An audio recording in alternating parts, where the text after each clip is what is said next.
Hello दोस्तों, dictation start होगी 3 second बाद।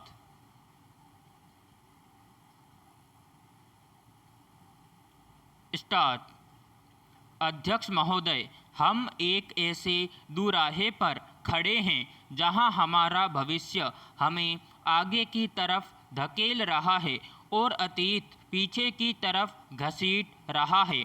हम इस उलझन को किस तरह सुलझाएं और अपने जीवन का कैसा ढांचा तैयार करें जिससे हमारी ज़रूरतें भी पूरी हो और हमारे मन और आत्मा को भी खुराक मिलती रहे। हम अपने किन पुराने आदर्शों को कौन सा नया रूप दे सकते हैं। हमारे देश की अपनी खास समस्याएं हैं और साथ ही हम दुनिया के बड़े बड़े मामलों से गुथे हुए हैं। दुनिया आज गजब की तरक्की करने के बावजूद ऐसा जान पड़ता है कि वह अपने आप पर से विश्वास खोती जा रही है। भारत में हम इस वक्त अपनी माली हालत सुधारने में लगे हुए हैं। पंचशाला योजनाओं से हम अपनी जनता का रहन सहन उठाने की कोशिश कर रहे हैं और बहुत ठीक कर रहे हैं। बगैर इसके किसी भी तरह की तरक्की संभव नहीं। कल्याणकारी राज्य का आदर्श तो अच्छा ही है, फिर भी यह एक थोथी और बेजान चीज़ हो सकती है, क्योंकि आज ऐसे देश भी दुनिया में हैं जो इस मकसद को पा चुके हैं, पर उनके सामने भी नए नए सवाल और नई नई गुत्थियां आ गई हैं और इन गुत्थियों को वे मशीनों से या माली हालत को सुधार कर सुलझा नहीं पाए। मानव स्वास्थ्य की कुछ बुनियादी ज़रूरतों को पूरा करने में अब तक धर्म और मजहब का काफ़ी बड़ा हाथ रहा है, मगर इस तरह के धर्म की पकड़ अब ढीली हो चली है। उसका असर फीका पड़ चुका है और वह आजकल की दलीलों और साइंस के सामने टिक नहीं पा रहा है। धर्म में विश्वास हो या ना हो, पर इंसान के लिए किसी ऐसे आदर्श में अडिग विश्वास का रखना जरूरी है जिससे जीवन का रस मिलता रहे और जो हमें आपस में गूंथे रखे। पैराग्राफ।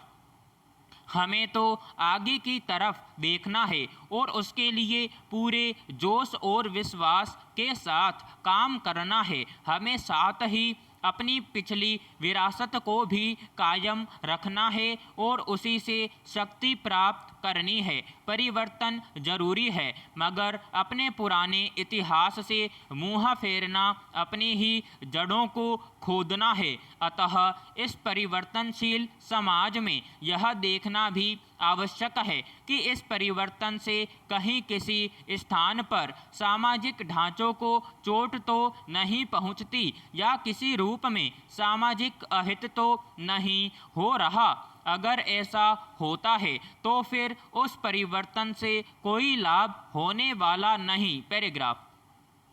सभाध्यक्ष जी, बिजली वितरण संस्थान के महाप्रबंधक ने अन्य राज्यों के तुलनात्मक आंकड़े देकर दिल्ली में बिजली की दर कम होने की चर्चा करते हुए वर्तमान बिजली शुल्क में सुधार की सिफारिश की है। उन्होंने अपने भाषण में इस बात की शिकायत की है कि घरेलू उद्योग के लिए जो बिजली ली जाती है उसका उपयोग बहुत से उपभोक्ता रेडियो, टेलीविज़न और अन्य कार्यों में करते हैं। उनकी यह शिकायत किसी सीमा तक सही है। बहुत से स्थानों पर ऐसा अवश्य होता होगा। यदि 1 पैसा शुल्क बढ़ाने की मांग का समर्थन भी नागरिक करें तो कम से कम जो गर्मियों के दिनों में बिजली आँख मिचौनी का खेल खेलती है उसे बंद करने का भी तो प्रबंध होना चाहिए। नागरिक केवल अफसरों की सुख सुविधा के लिए शुल्क बढ़ाकर दें, यह कोई उचित बात नहीं लगती। यही हालत पानी के मामले की है। अनेक बस्तियों में अभी तक पानी नहीं है। ऐसी हालत में लोगों पर जल में वर्तमान शुल्क वृद्धि उचित नहीं लगती। जल योजनाओं का उपयोग जनसाधारण के लिए किए जाने की दिशा में प्रयत्न किया जाना चाहिए। पैराग्राफ 45 दिन तक चलने वाली सफाई कर्मचारियों की हड़ताल समाप्त होने पर एक विशेष संकट सफाई कर्मचारियों और नगर निगम के सामने उत्पन्न हो गया है। निगम के सत्ताधारी वर्ग का कहना है कि वे सफाई कर्मचारियों ने जितने दिन काम नहीं किया है उतने दिन का वेतन नहीं देंगे। यदि निगम अपने इस निर्णय पर अटल रहा तो सफाई कर्मचारी नगर की सेवा मन से नहीं कर पाएंगे। उनकी हानि की पूर्ति के लिए कहीं न कहीं से, चाहे महापौर कोष से अथवा किसी अन्य कोष से, हड़ताल के दिनों में अनुपस्थिति सहायता की जानी चाहिए। जब ये सफाई कर्मचारी हड़ताल के दिनों का कूड़ा भी उठाएंगे तब उन्हें हड़ताल के दिनों का वेतन यदि नहीं दिया जा सकता तो वार्षिक छुट्टियां मिलाकर कुछ न कुछ आर्थिक सहायता अवश्य की जानी चाहिए। ऐसा करने पर ही सफाई कर्मचारियों का दिल जीता जा सकता है। इसके साथ ही साथ यह भी जरूरी है कि सरकार ऐसे कदम उठाए जिससे फिर ऐसी स्थिति न उत्पन्न हो जिससे सफाई कर्मचारियों को फिर हड़ताल करने पर मजबूर होना पड़े।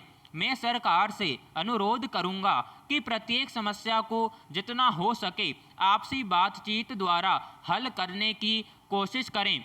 इसके लिए यह जरूरी है कि अपने कर्मचारियों की प्रत्येक समस्या पर सहानुभूतिपूर्वक विचार करें और अगर उनकी मांगें न्यायोचित हैं तो उन्हें स्वीकार करने में विलंब न हो।